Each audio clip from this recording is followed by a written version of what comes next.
Hello friends, Udhayanidhi என்ன பேசினாரோ அதனோட consequences இன்றைக்கி அனுபவிக்கிறார். அவர் அன்னெசரியான ஸ்டேட்மெண்ட் அது. இன்றைக்கி தமிழ்நாடு மட்டும் கிடையாது, ஆல் ஓவர் இந்தியா ஃபுல்லாகவே இந்த டாப்பிக்கை பற்றி பயங்கரமாக டிஸ்கஸ் பண்ணிக்கிட்டு இருக்காங்க. கூட்டத்தில் யாரோ பேசுகிறாங்க, கூட்டத்தில் ஏதோ ஒன்று பண்ணுறாங்க அப்படின்னா அவருக்கு அது இந்த மாதிரி ரெஸ்பாண்ட் பண்ணணுன்ற அவசியம் கிடையாது.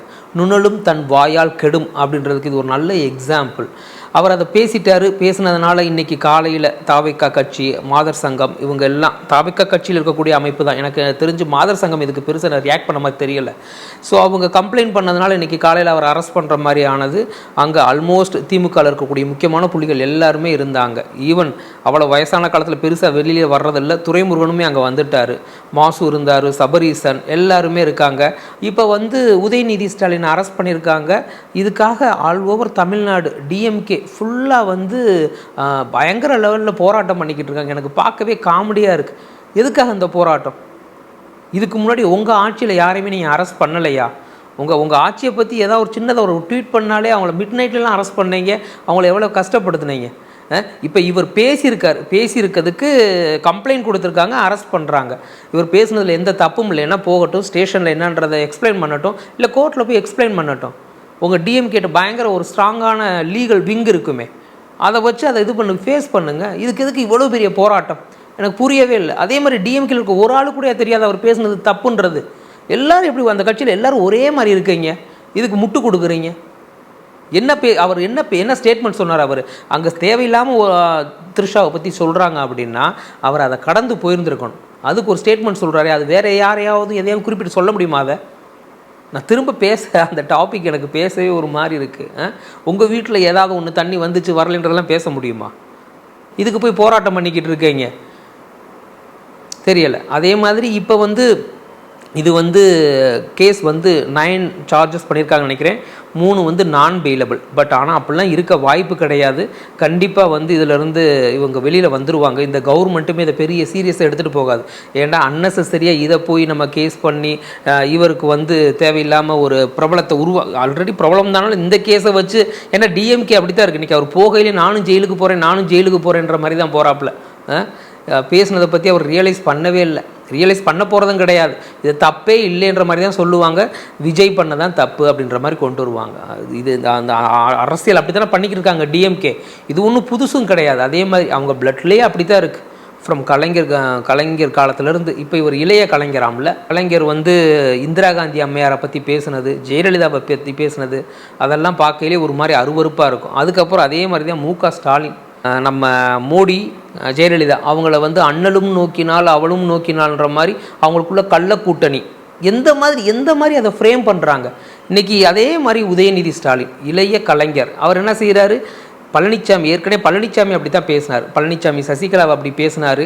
இப்போ இந்த த்ரிஷா இஷ்யூ எடுத்து பேசுகிறாரு. இதுக்கு முன்னாடி உதயநிதி ரொம்ப ஈஸியாக லெஃப்ட் ஹேண்ட்லேயே டீல் பண்ணார் தமிழக அரசியல். அதுதான் உண்மை.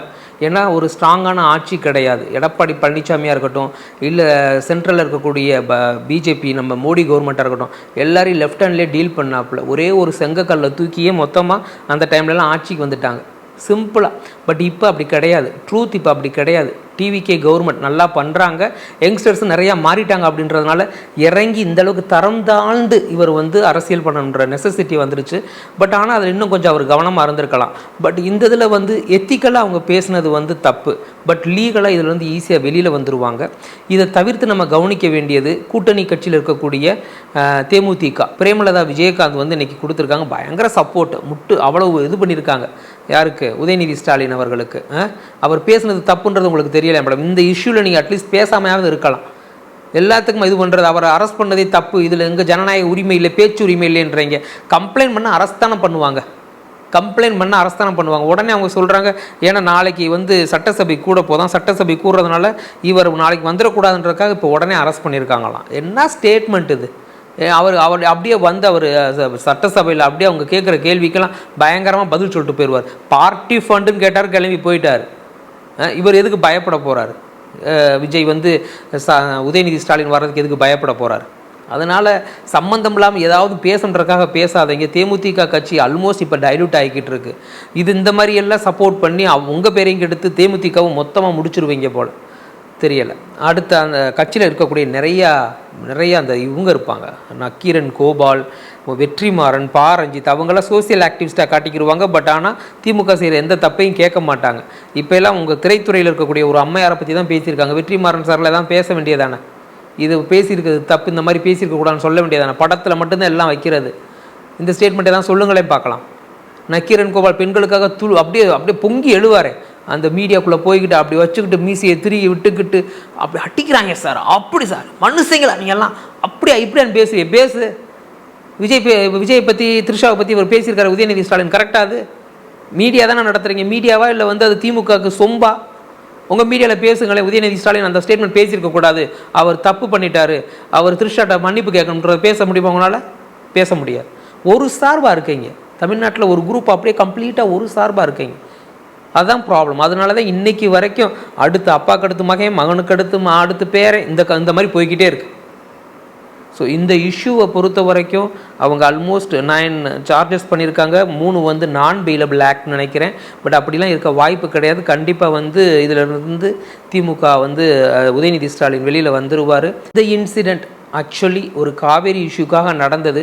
இப்போ அது டைல்யூட் ஆகி அடுத்த ஸ்டேஜுக்கு வந்திருக்கு. காவேரியை பற்றி இப்போ யாரும் பேசுவாங்களான்றது தெரியலை. அதே மாதிரி இப்போ இவர் உடனே அரெஸ்ட் பண்ணிடுவாங்க. இதை அரெஸ்ட் பண்ணுறதுக்கான ரீசன் வந்து நாளைக்கு சட்டசபை கூட போது, சட்டசபைக்கு அவர் வரக்கூடாதுன்றதுக்காக இப்படிலாம் பண்ணுறாங்க அப்படின்ற மாதிரி எதோ கொண்டு வராங்க. பட் எனக்கு தெரிஞ்சு கண்டிப்பாக இதிலிருந்து உதயநிதி ஸ்டாலின் வெளியில் வந்துடுவார். நாளைக்கு கண்டிப்பாக சட்டசபை அவர் வரணும். சட்டசபை வந்து அவர் ஃபேஸ் பண்ணணும். அதுதான் நான் எதிர்பார்க்குறேன். நாளைக்கு என்ன நடக்குதுன்றதை பார்க்கலாம். தேங்க்யூ.